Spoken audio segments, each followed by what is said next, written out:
ते खायला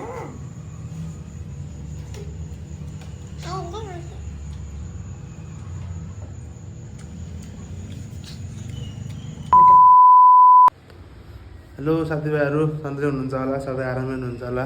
स्वागत छ मेरो एजे भ्लगमा। आज चाहिँ हामी पानी पऱ्यो दमौलीमा चाहिँ आज पानी अलिकति बेसी नै पऱ्यो, चिसो चिसो त मौसम।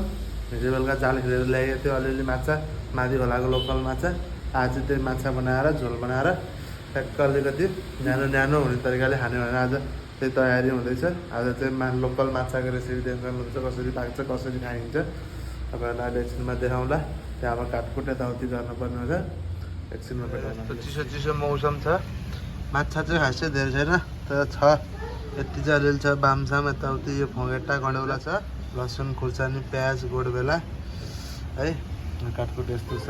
यहाँ माछा छ, यहाँ कराई तातिरहेछ, कराईमा चाहिँ आनो ग्यासमा अब पकाउनु पर्ने हुन्छ। हेर्दै गर्नु होला, साथ सपोर्ट माया देखाइदिनु होला। माछा चाहिँ लोकल माछा आफ्नो जाल खेलेर मारेको स्वाद हुन्छ। तेल एकदम प्योर तोरीको तेलमा पकाएर हानेर, तोरीको तेल धेरै नहाल्नु होला है, के हुन्छ यति भए हुन्न र हुन्छ होला। एउटा भेजहरू काटकुट गरेर आएर यस्तो छ, तयारी देख्न सक्नुहुन्छ होइन। एकछिनमा साथीभाइहरू परे ततिसकेको देख्न सक्नुहुन्छ है। अब परे जिरा राखेर जिरा फुराएर लसुनले फुराउँ अझै, लसुन राखेर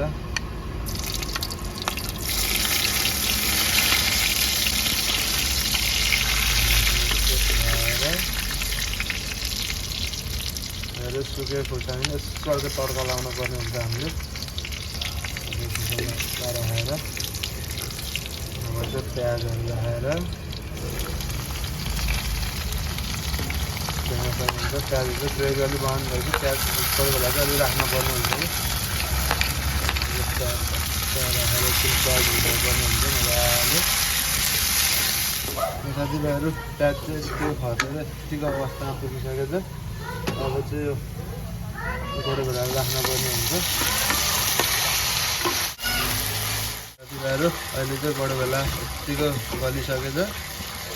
यसलाई चाहिँ थोरै अझै गलाउनलाई बेसार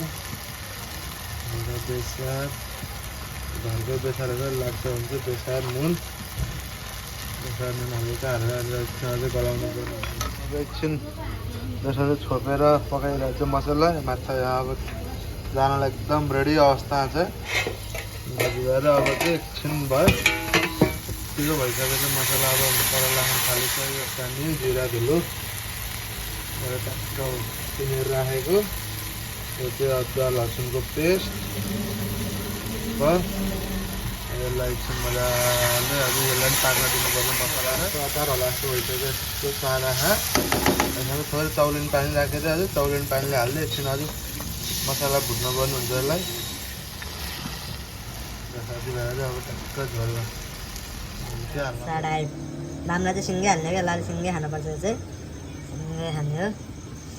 माछाहरू आइटम छ यहाँ, माछाहरू फेरि देख्न सक्नुहुन्छ। यहाँ के छ, गडौला बुदुना के भन्छ 10 थरीको छ यहाँ माछा। स्विमिङ पुल ल यसलाई चाहिँ एकछिन यसरी नै खेल्न दिनुपर्ने हुन्छ। हेर्नुहुन्छ मछली जल की रानी हे भने जस्तो भयो। ल अब एकछिनमा पाएपछि टक्क देखाउँला हजुरहरूलाई कस्तो हुन्छ भनेर है। ओके साथीभाइहरू हेरौँ अब कस्तो भइसकेको छ, फाइनल लुक्स हुनुला अब। ओहो बाख्ना त मक्खन आयो साथीभाइहरू। बाम राजा बामको बच्चा हो यो, फेरि चान्सु नै नजोत्नु होला। ल साथीभाइहरू अब चाहिँ खाने बेला भइसकेको छ। त्यसमा हुन्छ बाम माछा राखेर यसरी यता ग्रेभी छ। यो सबैजनाको खाना लागिसकेको छ। यस्तो छ खाना चाहिँ। अब यहाँ गोडबेला लोकल गोडबेलाको छ खाना, टक्क राखेर टक्क खाना पनि हुन्छ।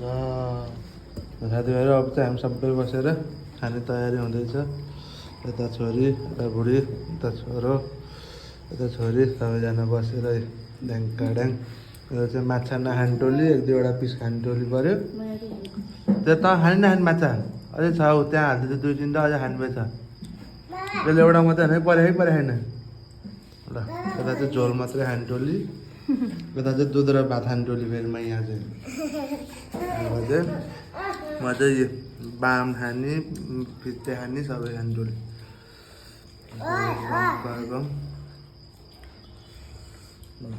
गरम झोल हाल्दै सरप्का सरप ल है हजुर भन्ने अब आफू चाहिँ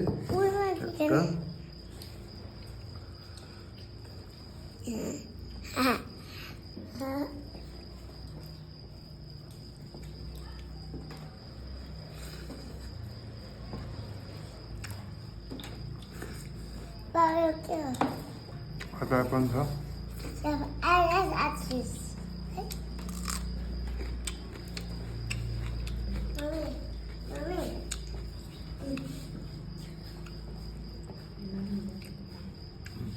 प्याज शुद्ध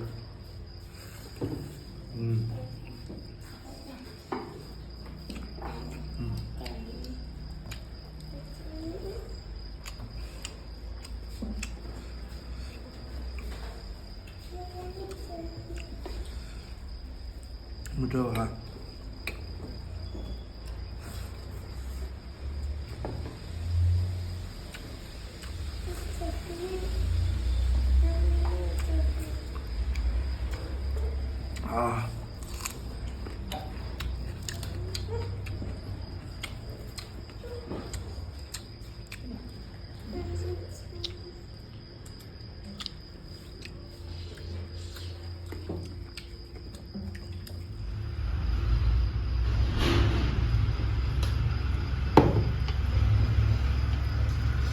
सही मिठो भयो साथीभाइहरू अम्लो अम्लो लोकल माछा है स्वाद अच्छा आइरह